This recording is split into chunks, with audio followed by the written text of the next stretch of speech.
Assalamualaikum warahmatullahi wabarakatuh.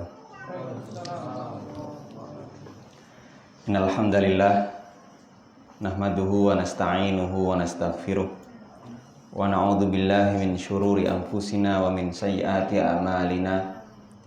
May yahdihillahu fala mudilla lahu wa may yudlil fala hadiyalah. Wa asyhadu an la ilaha illallah wahdahu la syarika lahu wa anna Muhammadan abduhu wa rasuluhu shalawatullah wa salamuhu alaihi wa ala alihi wa ashabihi wa man sara ala nahjihi wa tamassaka bi sunnatihi ila yaumil liqa'ih. Ibadallah, usini wa iyyakum bi taqwallahi faqad fazal muttaqun. Ya ayyuhalladzina amanu taqullaha haqqa tuqatih wa la tamutunna illa wa antum muslimun. Ya ayyuhalladzina amanu taqullaha wa qulu qawlan sadida yuslih lakum a'malakum wa yaghfir lakum dhunubakum wa may yuti'illaha wa rasulahu faqad faza fawzan 'azima. Qala ta'ala fi kitabihil karim, laqad kana lakum fi rasulillahi uswatun hasanah liman kana yarjullaha wal yawmal akhir wa dzakarallaha katsira. Rabbi shrah li sadri wa yassir li amri wahlul 'uqdatam min lisani yafqahu qawli. Allahumma ighfir lana wa liwalidina warhamhum kama rabbawna shighara.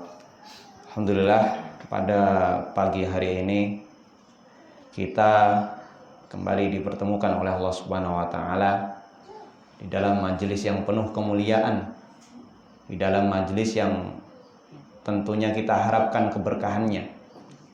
Keberkahan yang diturunkan oleh Allah Subhanahu wa taala sebagaimana dijelaskan oleh Rasulullah SAW, majtama qaumun fi baitin min buyutillahi ta'ala. Ketika seseorang itu berkumpul di rumah Allah, yatluna kitabah wa yatadarasuna bainah, kemudian dia mempelajari kitab-kitabnya dan membaca ayat-ayatnya, illa nazalat alaihimus sakinah, Allah akan berikan ketenangan dan kenyamanan dan ketenangan.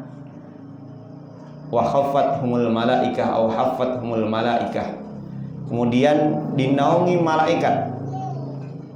malaikat rahmat, senantiasa dinaungi rahmat oleh Allah Subhanahu wa taala.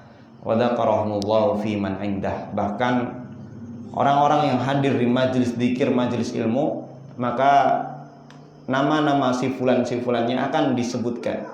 Wa dzakarahumullahu fi man indah, di sisinya disebutkan sifulan-sifulan adalah termasuk orang yang dicintai oleh Allah Subhanahu wa taala. Harapan seperti itu. Nah, karena Allah Subhanahu wa taala tidaklah menyebutkan sesuatu kecuali di depan malaikatnya, kecuali apa? Kecuali orang tersebut diapakan? Dicintai. Dan ketika Allah Subhanahu wa taala telah mencintai seorang, maka ada Jibril. Ini kita sering ulang-ulang. Allah panggil malaikat Jibril, faqala inni uhibbu fulan.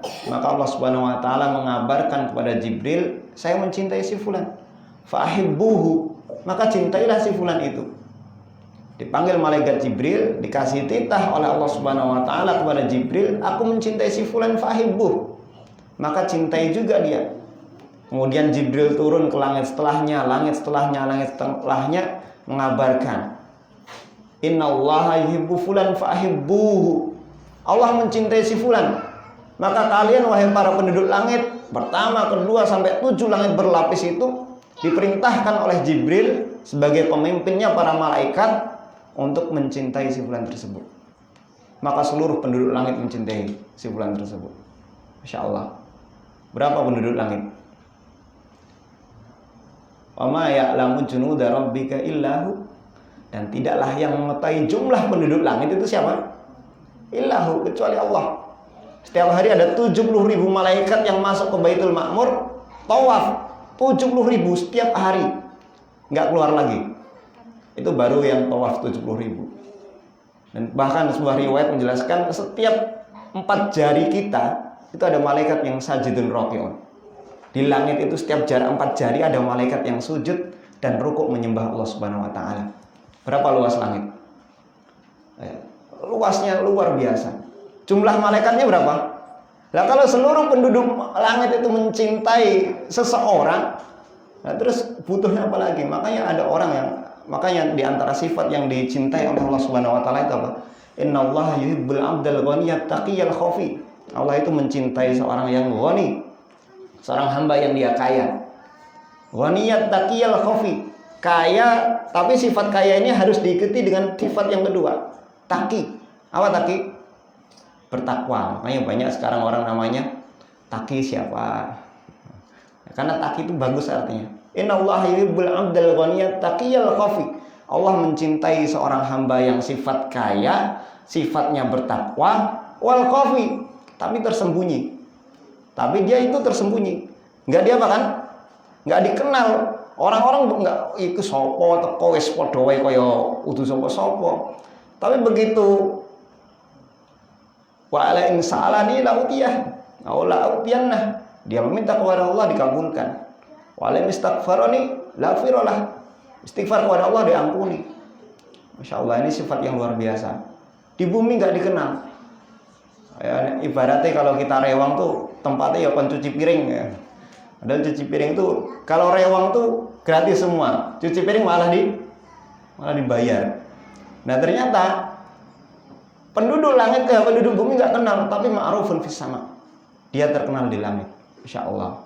Makanya di antara bentuk 7 golongan yang Allah naungi, siapa di antaranya?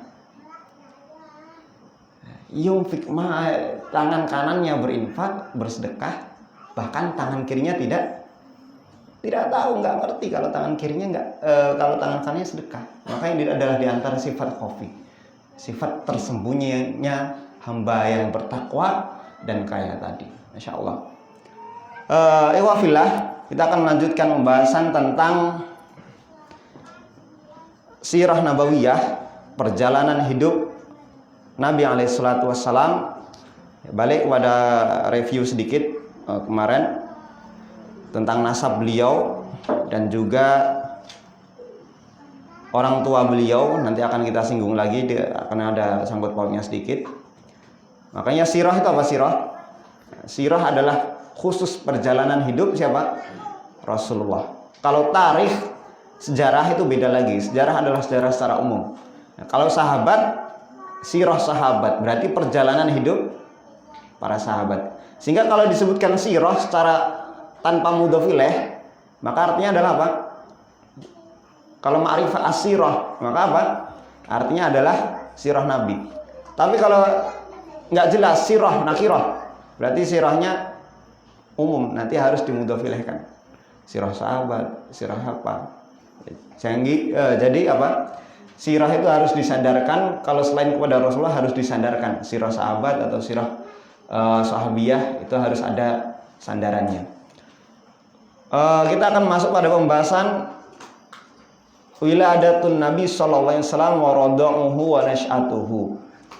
Kelahiran Nabi alaihi salatu wasallam, masa penyusuan beliau dan pertumbuhan beliau. Terlebih sekarang kita sudah masuk bulan apa?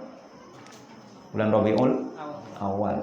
Bulan pertama Muharram, Safar, Rabiul Awal, Rabiul Akhir, Jumadal Awal, Jumadal Akhir. Sebagian ada mengatakan Rabiul Tsani atau Jumadal Tsani.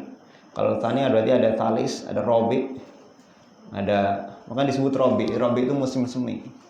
Rabiul Awal, musim semi, dan Nabi SAW dilahirkan di bulan Rabi', di bulan musim semi. Ketika sebelumnya Muharram, bulan haram, kemudian tumbuhlah apa tadi? Semangat baru, segalanya baru, maka disebut Rabi', musim semi. Wiladatuhu alaihi salatu wassalam. Sekarang tanggal berapa? Itunya tanggal 5. Masya Allah. Dan Nabi alaihi salatu wassalam dilahirkan pada hari berapa? Nanti akan kita baca di sini. Qala al-mu'allif rahimahullah ta'ala, ulida Rasulullah sallallahu alaihi wasallam yaumal itsnaini. Nabi alaihi salatu wassalam dilahirkan pada hari Senin. Dan ini masyhur. Semua orang tahu, sepakat Nabi alaihi salatu wassalam dilahirkan pada hari Senin. Makanya pada hari Senin dianjurkan apa? Puasa. Disebut puasa Senin Kemis Karena Senin itu pahalanya adalah Nabi SAW mengkhususkan hari Senin untuk berpuasa, karena pada hari tersebut Rasulullah itu dilahirkan, dikhususkan beliau. Kemudian pada hari Kamis kenapa puasa dianjurkan? Uridatil amal, karena pada hari Kamis itu amalan dia bahkan dinaik, catatan-catatan amal selama satu pekan dilaporkan. Maka dianjurkan oleh Nabi SAW supaya puasa Senin Kamis. Ketika hari Kamis berpuasa, maka amalan kita naik itu adalah amalan yang apa? Yang baik. Karena hari puasa itu, puasa kan pahalanya enggak, ada dua amalan yang pahalanya tanpa batas. Innama yuwaffas sabiruna ajruhum bighairi hisab. Yang pertama kesabaran. Yang kedua adalah puasa. Wa shaumuli wa ana ajzi bihi. Puasa itu untukku, yang balas aku. Berapa dibalas oleh Allah? Salat jamaah 27 derajat. Baca Al-Quran satu huruf, satu pahala. Sholawat satu kali berapa balas? 10 kali. Kalau puasa berapa dibalas? Ya nggak terhitung. Allah sendiri yang ngasih. Harus dikai siji, siji. Tapi dikali-kali lipat, ya bisa. Dan puasa itu dua. Ada sabarnya, ada puasanya. Tapi kalau orang sabar belum tentu dia puasa. Berarti pahalanya kalau sudah puasa berarti dapat pahala sabar sama pahala puasa. Comeback itu Masya Allah. Banyak sekali pahala. Dapat pahala puasa yang tanpa batas, dapat pahala sabar yang juga tanpa batas. Cuma kadang kalau puasa selain Ramadan itu kan kadang orang banyak udurnya, banyak macam-macamnya, dan ini kondisional. Ada orang yang dimudahkan puasa, mudahkan puasa. Ada yang orang mudahkan kajian, mudahkan hadir kajian. Ada orang yang mudahkan sholat sunnah, yang mudahkan sholat sunnah. Tergantung kondisional masing-masing. Nah, kalau sebagian orang ya itu, inna sa'yakum syatta. Usaha amalan kalian itu adalah apa? Syatta, berbeda-beda. Ada yang rajin ini, rajin itu, berbeda-beda. Ulida Rasulullah SAW yaumal itsnaini li lailataini khalata min Rabiul Awal. Kalau di sini kalau Imam Ibnu Katsir menekankan, menguatkan pendapat bahwasanya Rasulullah itu dilahirkan pada tanggal 2 bulan Rabiul Awal. Lilailataini khalata min Rabiul Awal. Pada hari kedua, tanggal keduanya. Kita sudah masuk tanggal kelima, berarti sudah lewat ya. Lewat hari kelahiran Rasulullah SAW. Wakilah, tapi riwayat lain ada lagi yang mengatakan taminuhu pada tanggal ke-8-nya. Wakilah ashiruhu, sebagian mengatakan tanggal 10-nya. Wakilah, dan sebagian lagi mengatakan litintai asyrata minhu, pada tanggal 12 bulan Rabiul Awal. Dan ini yang terkenal, masyhur. Dan kita semua orang ngerti, pahamnya bahwasanya hari lahirnya Rasulullah SAW pada tanggal 12. Wadzalika amal fil, dan itu terjadi pada tahun gajah. Karena waktu itu belum ada pembentukan tahun. Waktu itu tahun itu dihitung dengan apa? Dengan sebuah peristiwa tahun amul fil, tahun gajah. Nanti ada ketika Rasulullah SAW ditinggal wafat istri dan pamannya, disebut amul huzni, tahun kesedihan. Karena tahunnya berbeda-beda, belum ada penanggalan tahun khusus. Yang ada tahun khususnya nanti zaman Umar bin Khattab radhiyallahu taala anhu. Ketika Nabi SAW diutus jadi nabi, maka dihitung pakai tahun kenabian. Ketika Nabi SAW hijrah dari Mekah ke Madinah, maka dihitung sebagai tahun ba'da hijrah, setelah hijrah Nabi SAW. Di sini tidak ada kesepakatan pasti di antara siapa? Di antara para ahli sejarah tentang tanggal pastinya Rasulullah SAW dilahirkan. Wa mata abuhu wa huwa hamlun. Dan Nabi SAW ditinggal wafat ayahnya saat kapan? Saat Nabi SAW dalam keadaan di kandungan. Waqila ba'da wiladatihi bi asyurin. Sebagian mengatakan sebulan setelah kelahiran Nabi meninggal. Waqila bisanah, sebagian mengatakan setahun. Waqila bisanataini, sebagian mengatakan 2 tahun. Wal masyhur al-awwal. Yang terkenal adalah pendapat pertama yang mengatakan bahwasanya Nabi SAW ditinggal wafat ayahnya saat beliau masih di kandungan. Ini masyhur. Dan ini ya terkait hal ini kita nggak bisa memberikan kepastian yang mana yang benar, nggak bisa memberikan kepastian mana yang benar. Tanggal 8-nya ketika beliau dilahirkan, tanggal 2-nya, tanggal 5-nya, atau tanggal 10-nya, nggak ada kepastian. Sehingga sebagian orang itu kok acara maulid itu sebulan penuh. Kenapa? Karena adalah bulannya bulan maulid.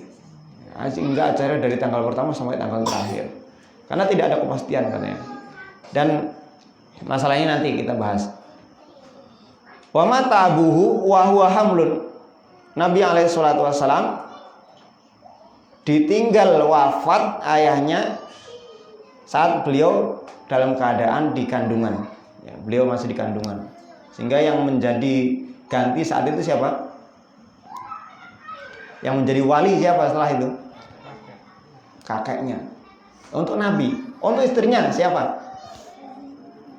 Yang menjadi wali untuk istri Abdullah, ibunda Nabi alaihi salatu wassalam siapa?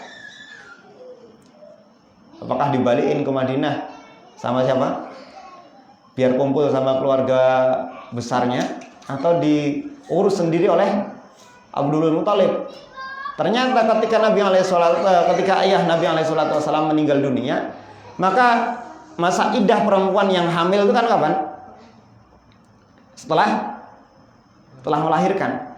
Perempuan hamil, masa iddahnya begitu melahirkan boleh menikah lagi setelah habis nifas, atau bahkan nek rasa sabar yo rasa nunggu nifas boleh dia nikah lagi karena sudah bersih, sehingga masa iddahnya selesai setelah dia melahirkan.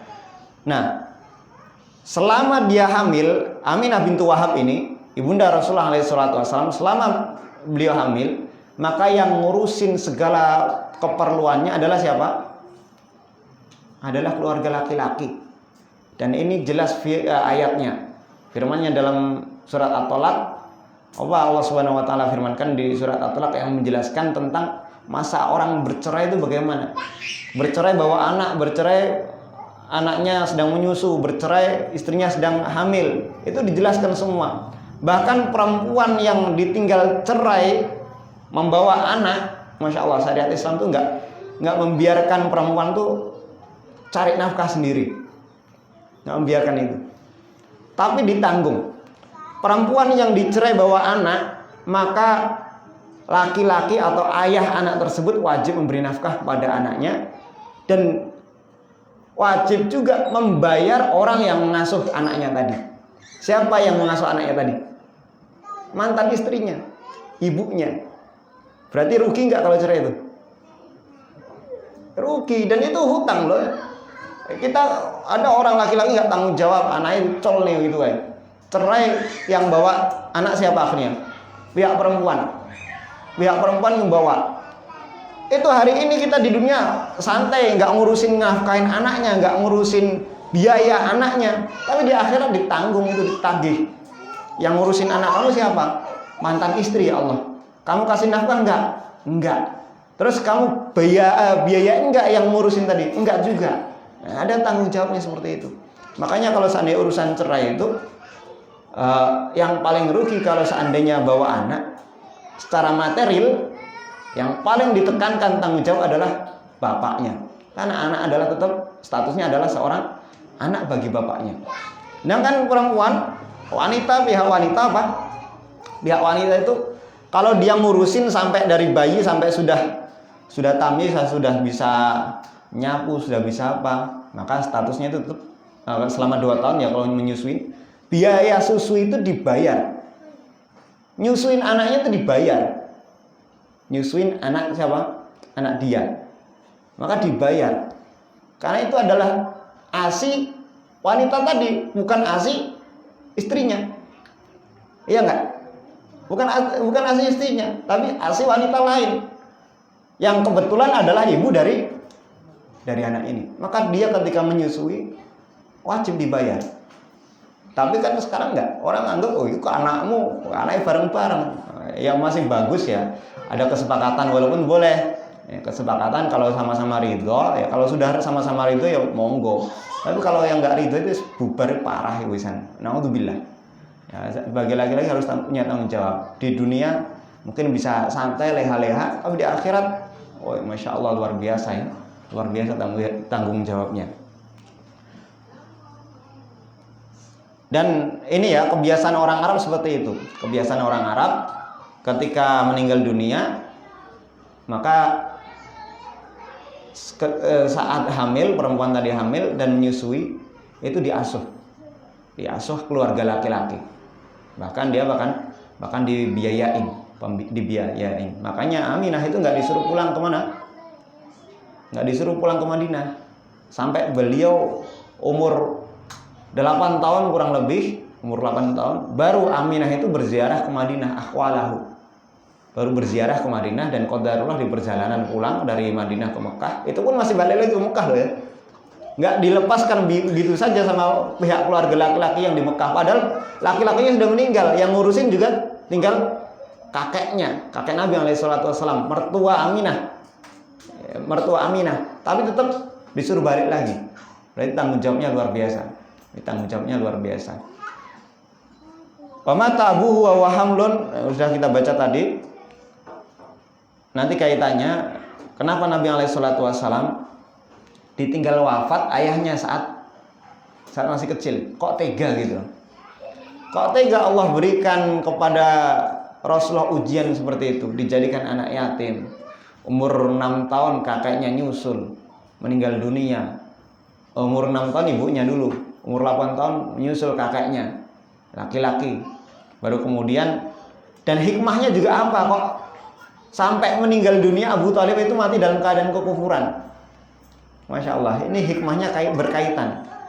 Rasul SAW dibiarkan oleh Allah Subhanahu Wa Taala mengalami kehidupan yatim supaya tidak ada anggapan syariat Islam itu diajarin siapa?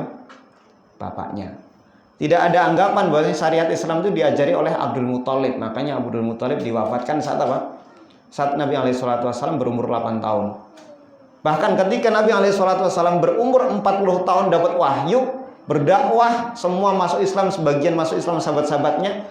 Orang yang paling dekat dengan beliau, membela beliau sejak sepeninggalnya Abdul Muthalib, siapa itu? Pamannya Abu Thalib, itu tetap dalam keadaan kekufuran. Kenapa? Karena supaya jelas juga sama, tidak ada pengaruh dari Abu Thalib tentang syariat yang dibawa siapa? Rasulullah. Tidak ada pengaruh dari Abu Thalib tentang yang dibawa tentang syariat yang dibawa Rasulullah SAW. Makanya Nabi SAW itu dibiarkan, dikasih ujian, dan hikmahnya banyak sekali. Rasulullah SAW masa kecilnya dalam keadaan yatim. Wasturdi'a lahu fi Bani Sa'din, dan Nabi SAW disusoni di perkampungan siapa? Di perkampungan Bani Sa'ad. Fa'ardo'athu Halimah As-Sa'diyah, yang menyusui adalah Halimah Sa'diyah. Karena orang dulu kebiasaan orang Mekah itu seperti itu. Bahkan Halimah itu dari kampung beliau, dari perkampungan Bani Sa'ad, itu rombongan sama teman-teman yang lain, sama ibu-ibu yang lain yang punya anak kecil. Ayo kita berangkat ke Mekah cari sewa susu, cari. Sampai kemudian berangkat, teman-temannya dapat semua. Ditawarin Rasulullah, teman-temannya nggak ada yang mau. Bahkan Halimah juga nggak mau untuk menerima siapa?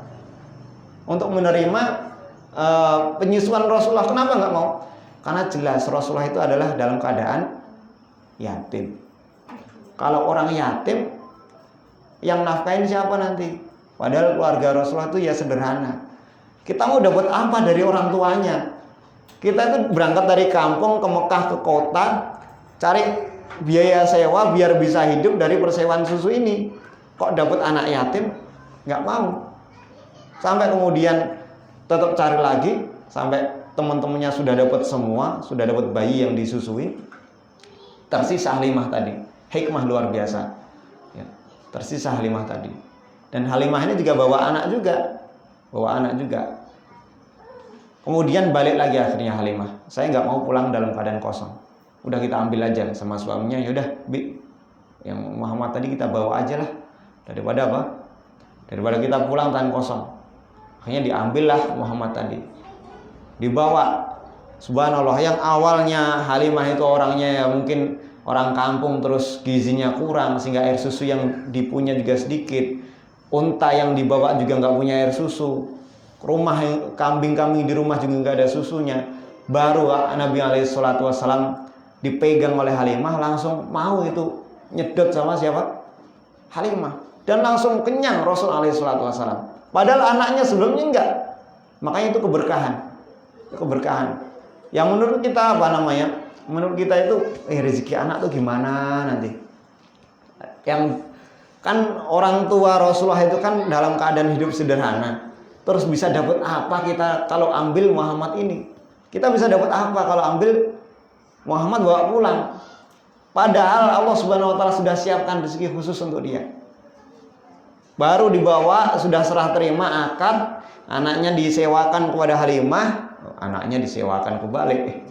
Halimah menyewakan susunya kepada Rasulullah SAW. Terus tiba-tiba Allah berikan keberkahan. Untanya yang pertama kosong, langsung ada keluar susunya. Diperah semalaman sama Al-Harith itu bin Adi, suami Halimah. Diperah sampai penuh. Padahal sebelumnya kosong itu. Diperah susah. Makanya Halimah sampai meriwayatkan, menceritakan itu apa? Menceritakan malam itu yang sebelumnya kami tidur kelaparan dan kehausan, malam begitu kami dapat Rasulullah SAW, unta kami penuh dengan susu, kami bisa tidur nyenyak dengan kekenyangan. Masya Allah. Nah, ada fadilah dan juga ada berkah. Makanya Allah kan berikan kebutuhan dan rezeki kan sesuai kebutuhannya. Makanya supaya dapat banyak rezeki, perbanyak apa? Perbanyak kebutuhan. Ya beda ya kalau zaman dulu kebun harus bikin rumah tinggal bagianmu sebelah sana. Saya akhirnya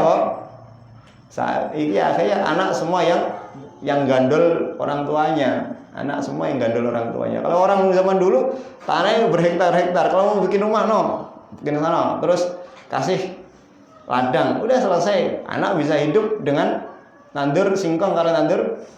Saya nggak bisa, ada iuran ini, bayar itu. Ya makanya fikihnya kan ada perubahan. Makanya orang dulu anaknya banyak, karena emang kebutuhannya dipermudah. Orang sekarang sudah anaknya sedikit, terus takut apa? Pembatasan anak kan diperbolehkan kalau apa? Kalau tujuannya adalah untuk keteraturan. Tapi kalau tujuannya untuk takut miskin, itu yang nggak boleh. Nanti anak kita sekolah gimana? Anak kita terus lahirnya gimana? Itu yang wala taqtulu auladakum khasyata imlaq. Jangan kalian bunuh anak kalian dalam keadaan kalian takut kemiskinan. Rasulullah SAW sebelumnya, ini hikmah luar biasa dari Halimah, ceritakan. Kami itu orang miskin, Rasulullah orang keluarganya juga orang miskin.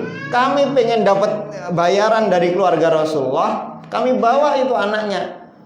Tiba-tiba begitu kami bawa, unta kami yang sebelumnya kering, nggak ada yang bisa diperas air susunya, tiba-tiba penuh. Bapaknya meres semalaman, kami kenyang tidur itu.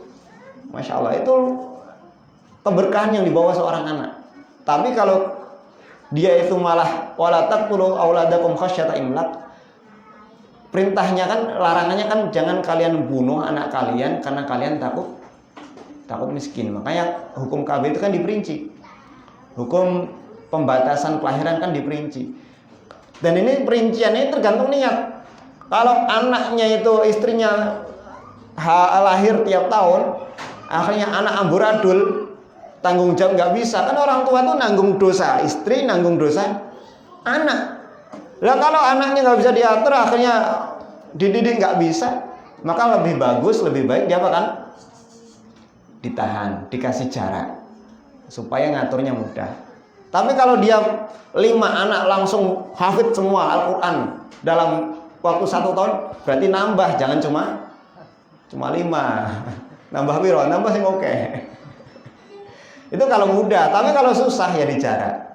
Ini tergantung, makanya supaya mudah ngatur gimana ya, bapaknya rajin ngaji, bapaknya rajin ngaji, mamanya nggak rajin ngaji, terus mau didik pakai apa? Anaknya banyak, didiknya pakai apa? Ya, didiknya sekolahan bayar lagi, mumet lagi. Nah, akhirnya dia batasin karena takut imlak, takut kemiskinan. Insya Allah ya. Wastur di'alahu fi bani Sa'din farda'atuhu Halimah As-Sa'diyah. Pertanyaannya, Halimah itu nasibnya gimana? Masuk Islam nggak Halimah? Status Halimah itu masuk Islam nggak?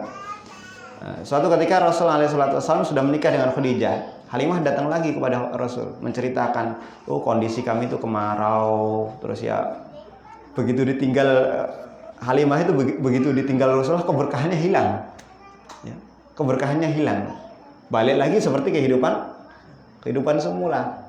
Akhirnya ketika Rasulullah SAW sudah menikah, sudah punya kemandirian, Halimah datang ke Rasulullah. Kemudian Rasulullah cerita ke Khadijah, itu mama susuku apa, ibu susuku apa, datang ke kita cerita keadaan kondisi ekonominya. Akhirnya sama Khadijah dibawain, dikasih kambing beberapa puluh ekor, sama dikasih juga unta. Kemudian datang lagi, ternyata masih hidup Halimah itu sampai Rasulullah SAW apa, diutus menjadi Rasul. Masya Allah. Datang lagi kemudian Halimah berbaiat kepada Rasulullah. Selamat, dia masuk Islam. Dan diikuti watabi'ahu abuhu, diikuti suaminya, ayah susuan Rasulullah, berbaiat juga kepada Rasulullah, yaitu Al-Harith bin Adi As-Sa'diyah juga. Itu dua-duanya alhamdulillah orang tua Rasulullah yang menyusui beliau dalam keadaan masuk Islam. Sudah aman. Ya, kadang kita kasihan yang menyusui Rasulullah nasibnya gimana? Orang tua Rasulullah nasibnya gimana? Kemarin kita sebutkan ya, gimana kedudukan orang tua Rasulullah. Makanya di sini disebutkan wa qama inda fi bani Sa'din nahwan min arba'i sinin. Rasulullah SAW hidup di perkampungan Bani Sa'ad berapa tahun? 4 tahun. Kenapa kok 4 tahun tok? Karena ketika Rasul umur 4 tahun sedang mengembala kambing, dan para nabi itu mengembala kambing, angon semua. Tarbiyah dari Allah. Ma ba'atsallahu nabiyyan illa wara'il ghanam. Tidaklah Allah mengutus nabi kecuali dulunya masa kecilnya atau salah satu perjalanan fase hidupnya ada dia itu menggembala kambing. Berapa tahun Nabi Musa menggembala kambing? Berapa tahun? 10 tahun. 10 tahun enggak menggembala kambing, bujang loh itu. Bukan anak kecil. Kalau kita dulu angon-angon umur berapa? SD itu angon, disuruh angon. Pelajaran, kalau suruh ngarit belum kuat. Akhirnya cuma suruh angon kambing. Ini Nabi Musa 10 tahun angon apa? Angon wedus. Angon wedus. Ya, itu adalah tarbiyah dari Allah Subhanahu wa taala. Karena di kambing itu ada keberkahan. Makanya Nabi SAW memerintahkan shollu fi marabidil ghanam. Salatlah kalian di tempat ternak atau gembala kambing. Karena ada berkah di situ. Karena kambing itu bentuknya kesederhanaan. Kambing itu siapa sih yang pengen pilih kambing atau pilih unta? Kalau ditanyain, pilih kambing atau sapi? Ya, pilih sapinya karena lebih mahal. Kalau dikasih pilih kambing atau pilih unta? Atau pilih kuda? Karena dalam unta itu ada kan kemewahan, tapi kalau kambing ketawaduan. Makanya Nabi SAW masa kecil beliau itu dihabiskan mengangon kambing. Makanya nanti beli kambing di remuk tonggo nih. Kambing itu Masya Allah, kalau di tempat kita itu kambingnya itu beda sama sapi. Kalau sapi yang bau kotorannya, kalau kambing yang bau apa ya? Kalau kambing yang bau mulutnya. Isu sore awan bengi mbak terus. Hari ketiga makan sate bersama akhirnya. Farda'atu Halimah As-Sa'diyah wa qama inda fi bani Sa'din nahwan min arba'in sinin wa syukka an fi fuadihi hunaka faradathu ila ummihi. Pada tahun keempat ini bersama Halimah As-Sa'diyah, maka apa? Rasulullah SAW dibelah dadanya oleh malaikat Jibril. Betul-betul dibelah. Anas bin Malik itu sampai melihat bekas jahitannya. Ra'aitul mihfiyat. Aku melihat bekas jahitan di dada Rasulullah SAW. Jantungnya diambil, dibersihkan. Hadza syaitan. Ini adalah apa namanya? bekas syaitan, kedengkian, rasa hasad, ghil, semua dibuang dari diri Rasul alaihi salatu wassalam. Makanya Rasul itu ditarbiyah dari kecil betul-betul dijaga oleh Allah Subhanahu wa taala. Betul-betul dijaga oleh Allah Subhanahu wa taala sehingga enggak punya rasa hasad, enggak punya rasa dengki, enggak punya rasa dendam. Karena udah dihilangkan oleh Allah Subhanahu wa taala. Begitu dewasa dapat kenabian, dapat risalah, datang Ibnu Ummi Maktum bertanya kepada Rasulullah. Rasul nggak mau jawab karena orang buta yang tanya. Berpaling sampai langsung ditegur ketika itu oleh Allah Subhanahu wa taala, abasa wa tawalla. Kamu tuh dapat itu langsung ditegur oleh Allah Subhanahu wa taala. Ingat, Masya Allah, dijaga sikap sifatnya. Makanya orang-orang itu percaya dengan Rasulullah SAW. Kambing beliau yang dititipkan banyak. Sehingga ini bisa membantu kehidupan Rasulullah, nafkah beliau dan juga nafkah Abu Thalib. Abu Thalib itu juga anaknya banyak. Abu Thalib, paman beliau, anaknya juga banyak. Dan orangnya juga sama, sederhana. Makanya Rasulullah SAW diajari kemandirian dari sejak kecil. Di antaranya dengan angon kambing tadi. Wa qama inda fi Bani Sa'din, tadi sudah ya. Nahwa min arba'in sinin, 4 tahun hidup di perkampungan Bani Sa'ad bersama Halimah Sa'diyah. Dan ketika Rasulullah SAW lahir, ada 2 orang yang menyusui beliau. Yang pertama adalah Thuwaibah. Thuwaibah ini adalah budak siapa? Budaknya Abu Lahab. Abu Lahab itu paman Nabi. Tabat ya da Abi Lahab. Tapi ternyata Allah Subhanahu wa taala masukkan Abu Lahab kemana? Neraka. Abu Thalib juga paman Nabi. Tapi perang antar paman itu perang gara-gara risalah, gara-gara sebuah prinsip hidup. Gara-gara sebuah prinsip hidup. Pada perang Badar itu semua pemimpin Quraisy ikut kecuali Abu Lahab gara-gara mungkin sakit waktu itu. Tapi bukan kemudian saya sakit udur, pengen ikut, betul-betul pengen ikut Abu Lahab. Akhirnya nyewa orang, kamu berangkat atas nama diriku. Siapa yang diperangi? Ponakan, statusnya itu ponakan sendiri, diperangi. Gara-gara sakit nggak berangkat pun akhirnya ya kalau kita nggak berangkat ya weslah sakit, ramakat kajian ya nggak apa-apa lah. Nggak ngutus anaknya suruh berangkat. Tapi apa? Dia ngutus orang lain bayar atas nama dirinya, kamu berperang menggantikan diriku. Siapa yang dilawan? Ponakan sendiri. Ponakan itu kan jadi wali kalau urutan wali nggak ada. Wali nikah kalau urutannya dari bapak, kakek, paman sampai nggak ada, maka tinggal anak-anaknya itu. Anak bapak nggak ada, anak saudara nggak ada, ya anak paman itu yang jadi wali. Berarti kerabatnya memang betul-betul dekat. Kerabatnya memang betul-betul dekat. Dia mahram kalau perempuan. Ponakan itu mahram kalau perempuan. Tapi subhanallah diperangi tadi. Makanya Abu Lahab ketika meninggal dunia itu sakit korengan semua. Anaknya sendiri yang sama-sama kafir itu nguburin nggak dipegang. Pakai apa? Pakai kayu gali jarak 3 meter, didorong pakai kayu, cemplungin, plung. Karena betul-betul tabat yada Abi Lahabin. Karena Abu Lahab itu mengatakan kepada Nabi Muhammad, tabban laka ya Muhammad, celaka wahai engkau ya Muhammad.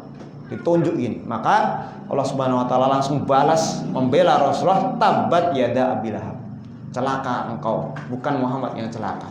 Siapa? Engkau sendiri yang celaka. Tabat yada Abi Lahab. Maka yang pertama menyusui adalah Thuwaibah. Cuma baru lahir disusuin gitu. Kok emaknya nggak nyusuin ya? Ini pertanyaan belum kejawab. Kenapa ibunya sendiri yang nggak menyusuin Rasulullah? Kenapa yang menyusuin saat baru lahir malah Thuwaibah itu, bukan ibunya? Apakah memang kebiasaan orang Arab waktu itu seperti itu semua? Kan kita aneh juga ya. Anak sendiri kok hari pertama malah disusuin orang lain. Kenapa malah emaknya nggak menyusuin? Ini pertanyaan yang belum terjawab ini. Adapun Thuwaibah, maka para ulama berselisih pendapat tentang keislamannya. Ada yang mengatakan dia Islam, masuk Islam sama seperti Halimah. Ada yang mengatakan Suwaibah ini nggak masuk Islam, nggak masuk Islam. Faradatuhu ila ummihi, setelah 4 tahun di perkampungan Halimah, dan orang menyusui itu hukumnya sama dengan mahram, nggak boleh dinikahin. Punya anak masih kecil disusuin sama tetangga, maka tetangga tadi jadi siapa? Jadi mahram, jadi ibu persusuan. Anaknya nggak boleh dinikahin, anaknya nggak boleh dinikahin. Makanya boleh nggak menyusui, tetangga menyusuin anaknya? Boleh nggak? Hah? Saya nggak boleh itu menyusui bapaknya.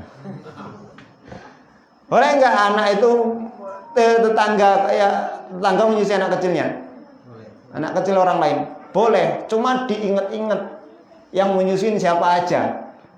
RT nyusoni anaknya kabeh, maka semua itu jadi mahram, nggak boleh dinikahi. Itu nggak boleh, hukum nikah yang betul nggak boleh satu kampung dinikahin, itu boleh itu. Di tempat saya nggak boleh nikah satu kampung, kebanyakan. Kalau ini gara-gara semua jadi mahram susu, nggak boleh. Nikahnya nggak boleh, bukan nggak boleh nyusoninya, tapi nggak boleh menikahnya, karena statusnya sama. Hanya saja nggak mewarisi. Urutan warisnya nanti, kalau sudah nggak ada budak, baru dia yang nyusuin tadi yang baru dapat jatah waris sedikit. Jatah warisnya baru dapat.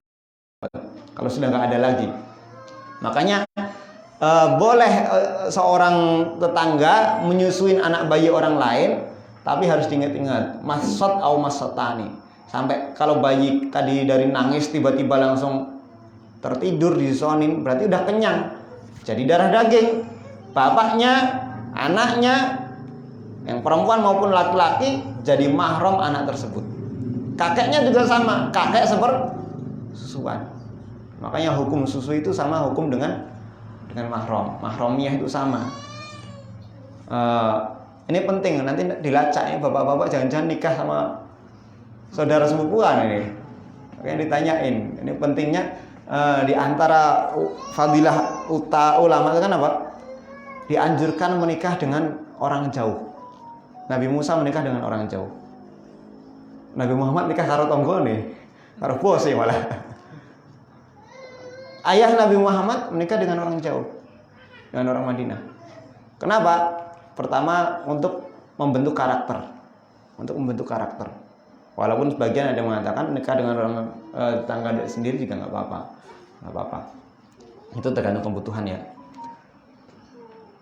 Fasyuqa an fuadihi hunaka faradathu ila ummihi fa kharajat bihi ummuhu ila Madinah. Nah, akhirnya pada umur 4 tahun dibalikkan Rasulullah SAW yang masih kecil ke ibundanya. Nah, umur 4 tahun artinya beliau mendapatkan masa anak-anak bersama ibundanya juga. Kemudian setelah bersama beberapa tahun dengan ibundanya, kharajat ummuhu ilal Madinati bihi, berangkat ke Madinah. Dari Madinah, Mekah Madinah itu jaraknya berapa kilo ya? Yang sudah umroh berapa? Ya sama mungkin kayak sini Jakarta paling ya. Jalan kaki kalau nggak naik unta, berangkat untuk menziarahi keluarga dari ibunya ini. Tazuru akhwalahu bil Madinah, menziarahi, mengunjungi paman-paman beliau dari pihak laki-laki. Fatuwfiyat bil abwa'i, qadarullah. Ketika balik ke Mekah, ibunda Rasulullah itu meninggal dunia karena penyakit. Dan sama, ayah beliau Abdullah itu meninggal juga di Madinah, di perkampungan siapa? Perkampungan pamannya. Meninggal berdagang, meninggal sana. Ibundanya juga meninggal di Abwa. Wahya raji'atun ila Makkah. Wa lahu minal umri 6 sinin wa 3 asyhurin wa 10 ayyam. Umur Aminah bintu Wahab waktu itu yaitu bukan umur Aminah, tapi umur Rasulullah itu adalah 6 tahun 3 bulan dan 10 hari. 6 tahun 3 bulan dan 10 hari. Diriwayatkan oleh Imam Muslim, wa qad rawa Muslimun fi sahih anna Rasulullah sallallahu alaihi wasallam lamma marra bil Abwa'i, ketika balik dari Madinah ke Mekah pada peristiwa Fathu Mekah, pada Amul Fathi, pada peristiwa penaklukan kota Mekah, maka Rasulullah SAW ketika melewati kuburan ibunda beliau, wa huwa dhahibun ila Makkah amal fathi istadzana rabbahu fi ziyarati qabri ummihi fa'adina lahu. Maka Rasul meminta izin kepada Allah untuk menziarahi kuburan orang tuanya. Fa'adina lahu. Kemudian beliau diizinkan. Kalau sekedar ziarah pada orang tuanya diizinkan. Fabaka wa abka man haulahu wa kana ma'ahu alfu muqanna'in. Tapi ketika Rasul alaihi salatu wasallam ini meminta izin kepada Rasulullah kepada Allah Subhanahu wa taala untuk memintakan ampun kepada ibundanya, diizinin enggak? Enggak diizinin. Kenapa sebabnya? Kok enggak diizinin oleh Allah Subhanahu wa taala? Sama ya, kesalahan Nabi Ibrahim alaihissalam itu adalah memintakan ampun kepada bapaknya. Bapaknya mati dalam keadaan kekufuran. Itu satu kesalahan yang dilakukan oleh Nabi Ibrahim, dan itu jadi penyesalan beliau. Jadi penyesalan beliau. Begitu juga Rasulullah SAW, kenapa dilarang oleh Allah Subhanahu wa taala memintakan ampun untuk ibundanya? Itu bukan karena kekafiran Aminah kata sebagian orang. Berarti ibunda Halimah, ibunda Rasulullah ini punya apa? Punya utang. Rasul kan nggak mau menyolati orang yang punya utang. Dia mau bayar nggak mau nyolatin. Dia mau bayar tapi nggak dibayar. Rasul nggak mau menyolatin dia. Bahkan sampai kemudian ada seorang sahabat yang menanggung. Ya udah, ya Rasul, utang beliau saya yang bayar. Baru kemudian Rasulullah SAW mau menyolatin sahabat tadi. Nah sekarang ibunda Rasul itu apakah punya hutang? Kok sampai kemudian Rasul nggak mau menyolat? Allah Subhanahu Wa Taala nggak membolehkan mendoakan ibunda Rasulullah. Kalau seandainya punya hutang, apakah keluarga Abdul Muthalib, keluarga kakek Rasulullah, itu membiarkan Aminah dalam keadaan apa? Dalam keadaan sampai tidak dibolehkan untuk didoakan oleh Allah tadi. Nah, makanya balik lagi kepada pembahasan kemarin, statusnya adalah diskusi ya. Statusnya adalah diskusi antara beberapa dalil yang ada. Ini riwayatnya Muslim. Datang seorang laki-laki bertanya kepada Rasulullah, "Aina abi? Abu kafinnar." Bapakmu di neraka. Kata Rasulullah ditanya tentang status orang tua laki-laki tadi. Nangis balik dia, dikejar dipanggil oleh Rasulullah. Panggil laki-laki tadi, "Abi wa abu kafinnar." Enggak cuma bapakmu yang di neraka, bapakku juga. Riwayatnya Muslim. Makanya ini korelasinya dengan ibunda Rasulullah ini. Dengan ibunda Rasulullah. Kenapa kok ibunda Rasulullah itu nggak diperbolehkan dimintakan ampun oleh Allah Subhanahu Wa Taala, nggak diperbolehkan? Kenapa? Karena status beliau. Status beliau. Bukan gara-gara Aminah punya aib, bukan gara-gara Aminah punya hutang, tapi karena status beliau, status Aminah bintu Wahab. Tapi kalau hanya sekedar untuk ziarah boleh. Rasulullah SAW pernah melewati seorang perempuan tabki ala qabrihi. Dia menangis di atas kuburan seorang. Boleh menangis di atas kuburan. Rasul nggak melarang, nggak menghardik atau nggak juga mengusir perempuan yang ini. Apa yang diucapkan Rasulullah? Ittaqillah wasbiri. Bertakwalah kepada Allah, jangan berlebihan. Wasbiri, dan sabar. Dan sabar. Ditinggal orang mungkin berat. Bahkan Rasulullah SAW ketika Abdul Muthalib meninggal dunia waktu kecil, Rasul menangis di kuburan juga. Anak kecil ditinggal kakaknya yang ngurusin bertahun-tahun, nangis. Begitu juga perempuan tadi, nangis di kuburan. Jadi nangis di kuburan itu betul-betul sedih. Memang betul sedih, bukan untuk tujuan yang lain, tapi memang betul-betul sedih. Wasbiri, ittaqillah wasbiri. Bertakwalah kepada Allah dan bersabarlah. Sabar. Nah, ini hiburan. Rasulullah SAW menghibur perempuan tadi. Walamma matat ummuhu hadanathu ummu Aiman wa hiya maulatuhu. Ketika ibunda Rasulullah meninggal dunia, maka yang ngurusin beliau siapa? Ummu Aiman. Ummu Aiman itu adalah budak peninggalan ayahnya. Jadi Abdullah kan meninggal dunia. Beliau membawa budak dan unta dan kambing beberapa ekor. Dan Ummu Aiman ini nanti menikah dengan siapa? Zaid bin Haritha, Masya Allah. Berarti Zaid bin Haritha ini adalah anak angkat Rasulullah. Ummu Aiman adalah siapa? Budak ayahnya Rasulullah. Berarti antara Zaid bin Harithah dengan Ummu Aiman itu berapa jarak perbedaan umurnya? Tuaan siapa? Tuaan Ummu Aiman. Tuaan jauh lebih tua. Dari Ummu Aiman ini nanti lahir siapa? Usamah bin Zaid. Masya Allah. Ya, ini urutannya seperti itu. Dari Ummu Aiman ini lahir Usamah bin Zaid, kekasih Rasulullah, anak dari kekasih Rasulullah. Zaid itu kan kekasih Rasulullah. Dulunya adalah budak Rasulullah karena saking budak Khadijah. Kemudian karena saking dekatnya dengan Rasulullah, akhirnya sama Khadijah dilepaskan, dikasihkan kepada suaminya.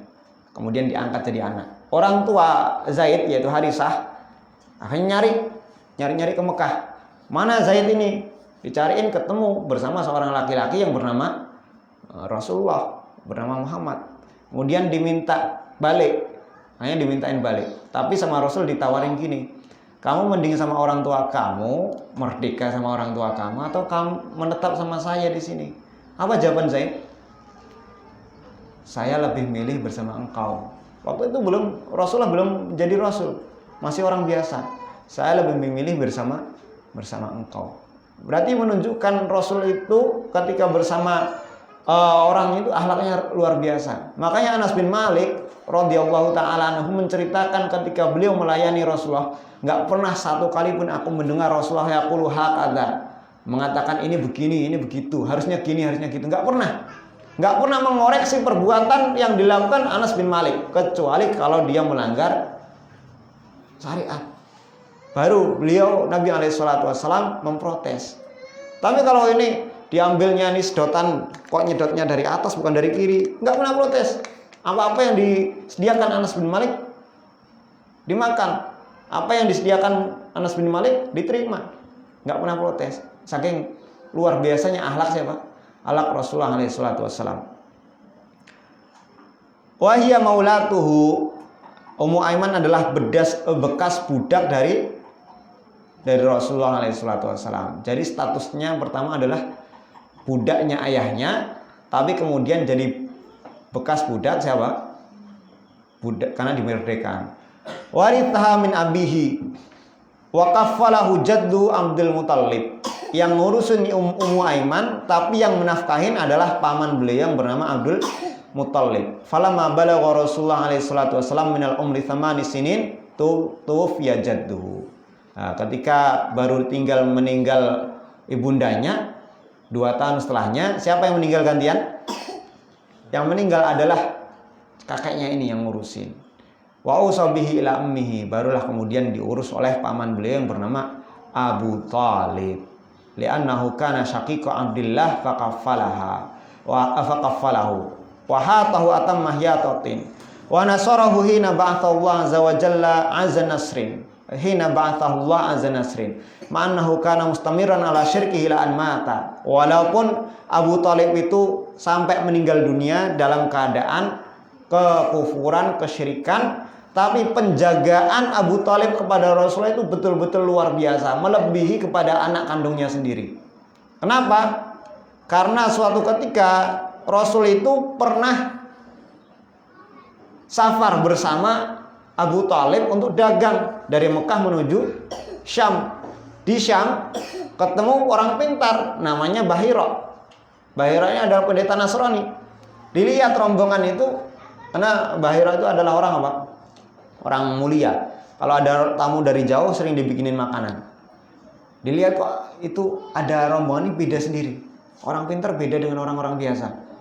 Melihat tanda-tanda yang dibaca dari kitab, ngerti ini ada orang tertentu ini. Sampai-sampai di antara tandanya adalah apa? Pohon itu kan ada naungannya. Naungannya itu bukan malah ngikutin angin atau ngikutin matahari. Ngikutin siapa? Ngikutin Rasulullah. Rasulullah sebelah kanan, naungannya sebelah kanan. Rasulullah pindah kiri, naungan pindah sebelah kiri. Gumamah itu awan. Tapi bukan kemudian di atasnya pas gini, ngeri di atasnya pas gini. Kalau di atasnya pas gini hampir semua orang tahu. Tapi yang tahu cuma si Bahira ini. Rombongan Rasulullah itu nggak ada yang tahu, nggak ada yang perhatian juga. Tapi Bahira begitu rombongan Abu Thalib yang ada Rasulullah di situ datang, langsung ngerti. Tiba-tiba kok suasana berbeda. Dilihat ini rombongan mana yang dagang datang bawa orang spesial ini. Ternyata diperhatikan rombongan dari Quraisy. Maka Mbah Hira mengundang, wahai Quraisy, kalian datang semua ke rumahku, saya jamu makanan. Gak ada yang boleh ketinggalan, laki-laki, perempuan, anak kecil, orang tua, budak, merdeka, semua datang. Karena Rasul saat itu masih umur 13 tahun, paling kecil.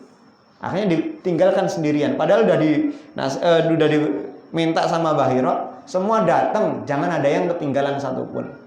Datang semua, kecuali siapa? Rasulullah. Kok ini awannya nggak ada? Berarti nggak ada di rombongan ini orang spesial tadi. Sampai kemudian tanya lagi siapa namanya? Mbah Hira ini. Apakah di antara kalian ada yang masih ketinggalan satu orang? Ada. Tapi usianya masih kecil banget dan paling kecil, yaitu anak saudaranya ini. Siapa? Abu Thalib, anak saudaranya ini. Ambil ke sini. Pas disuruh datang, baru naungan tadi ikut. Berarti anak ini yang luar biasa dan spesial. Dijamu betul-betul, diperhatikan. Jadi Mbah Hira itu sampai melihat anak kecil Muhammad kecil itu dipantengin gitu terus. Melotot, diperhatikan, pandangan gak beralih kemanapun. Sampai hal itu membuat siapa takut? Membuat Abu Thalib takut. Ini anak saya bawa kok malah diperhatikan seperti itu, luar biasa sama Mbah Hira. Ini ada apa? Akhirnya ditanyain. Mbah Hira tanya kepada Abu Thalib, itu siapa? Itu anakku. Nggak mungkin. Mbah Hira langsung tahu kalau itu bukan anaknya. Anak ini nggak mungkin punya bapak. Betul, dia anakku. Dia anak pamanku. Siapa? Anak saudaraku, Ibnu Akhun. Dia anak saudaraku. Mbah Hira tahu kalau anak ini nggak mungkin punya ayah, karena ada tanda-tandanya. Sampai kemudian dilihat stempel kenabian. Nabi itu punya tanda khusus yang tahu hanya orang-orang yang berilmu. Di antara ketiak beliau, sini ada tanda khususnya, tanda kenabian. Kemudian diangkat oleh Mbah Hira, dibuka, lihat, berarti betul kamu ini nabi. Diwasiatin kepada Abu Thalib, wahai Abu Thalib, kamu nggak usah jauh-jauh, pulang, daganganmu habiskan di sini, balik ke Mekah. Jangan pernah pergi jauh-jauh sama anak ini. Kalau ada orang Yahudi yang tahu, dia bakal dibunuh.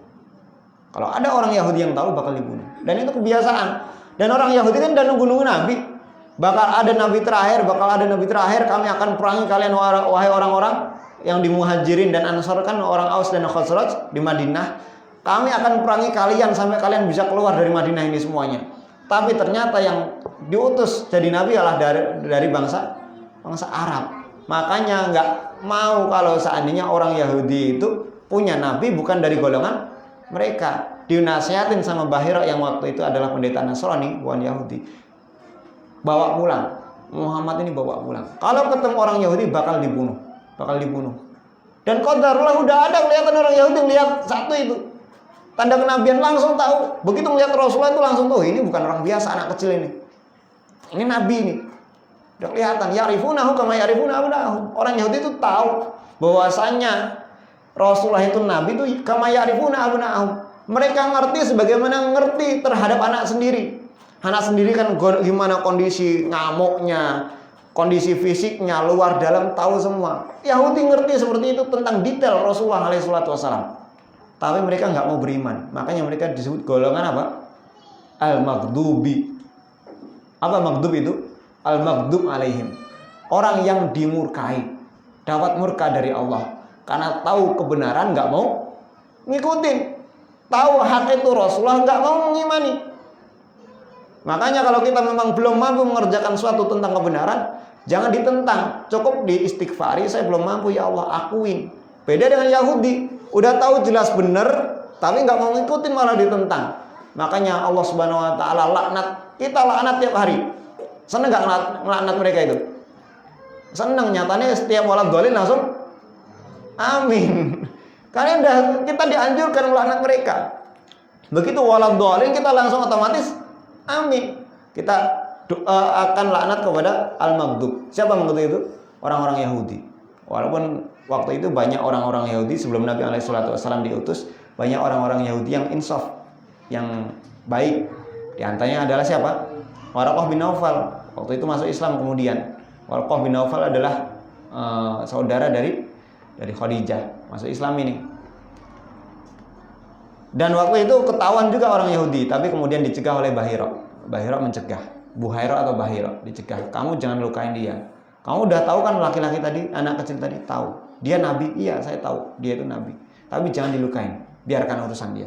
Akhirnya satu orang laki-laki Yahudi tadi nggak sempat manggil teman-temannya, dinasihatin Bahira, manut. Kemudian dibiarkan Rasulullah tadi. Baru kemudian setelah itu Abu Thalib itu betul-betul menjaga betul Rasulullah SAW. Dikasih kedudukan spesial. Sampai kemudian ketika Rasul SAW ditawarin oleh Quraisy, kalau kamu pengen harta, kami penduduk Mekah akan iuran biar kamu jadi orang paling kaya dan punya kekuasaan. Kalau kamu ingin jadi raja, kamu yang pasti kami jadikan penguasa. Kalau engkau pengen wanita, kami nikahkan wanita paling cantik berapapun kami kasih. Tapi apa kata Rasulullah SAW? Kokoh beliau pegangan. Kalau kalian wada'tu asyamsa fi yamini wal qamara fi yasari. Kalau kalian mampu ngambil matahari dengan kiriku saking beban berat seperti itu, saya nggak akan apapun, nggak akan bergeming dari urusanku ini. Kemudian Abu Thalib dengan kokoh, ya udah. Kalau itu kemampuanmu, berarti kamu sudah berdepan manusia yang lain. Orang tuanya dia akan dikumpulkan dengan keluarganya, kemudian orang tuanya apa? Dipakein mahkota. Padahal keluarga yang lain yauma yawirul mar'u min akhih.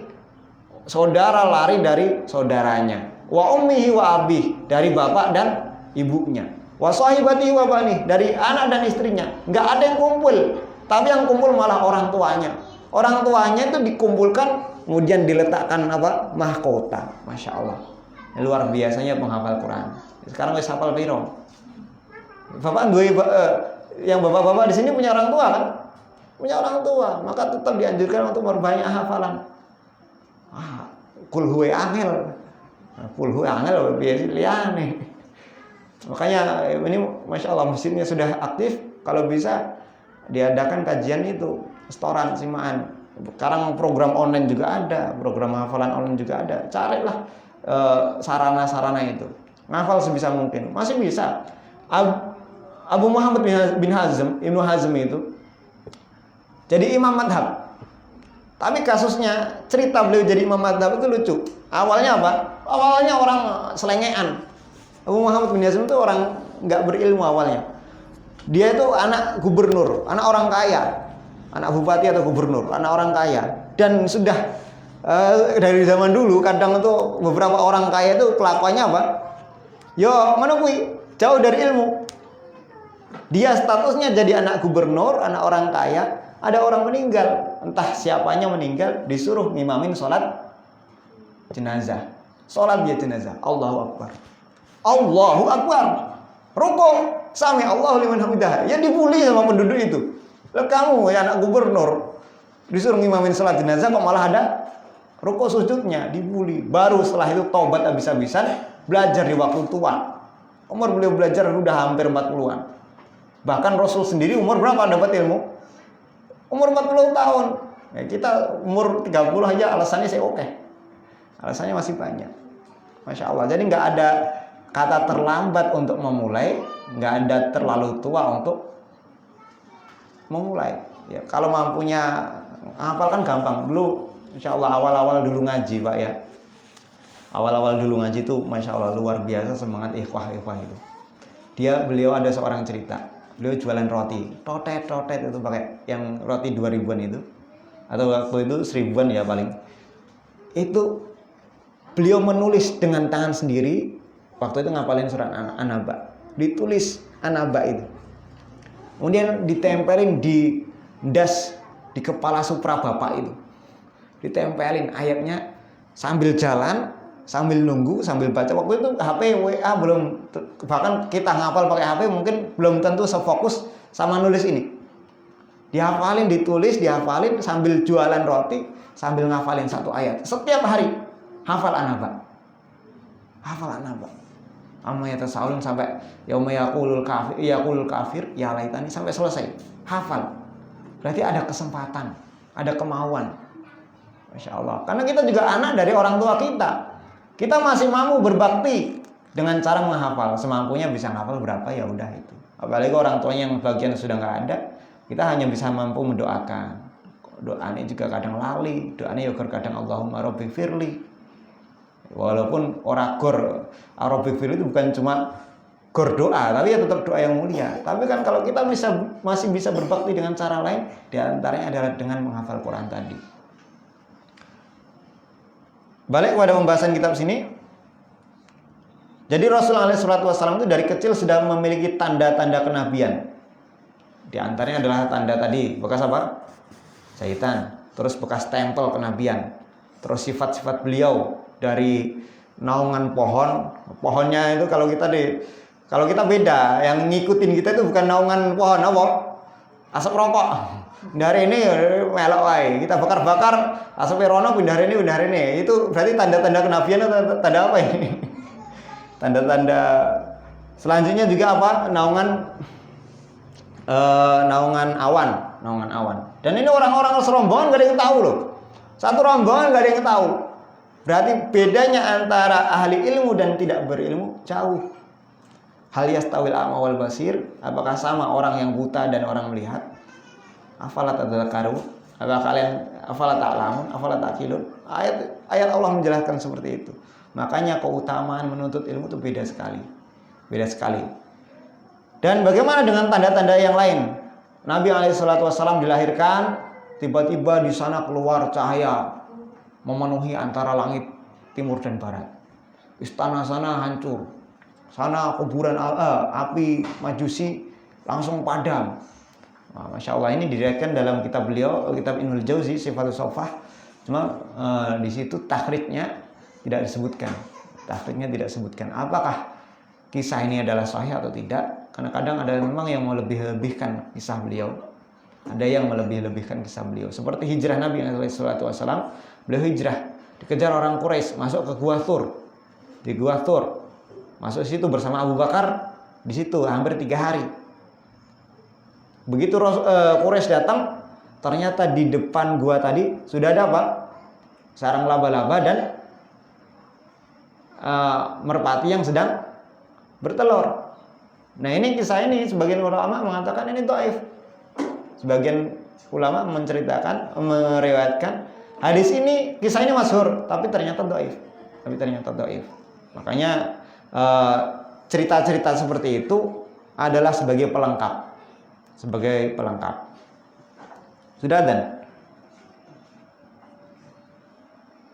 ini terakhir ya. Selanjutnya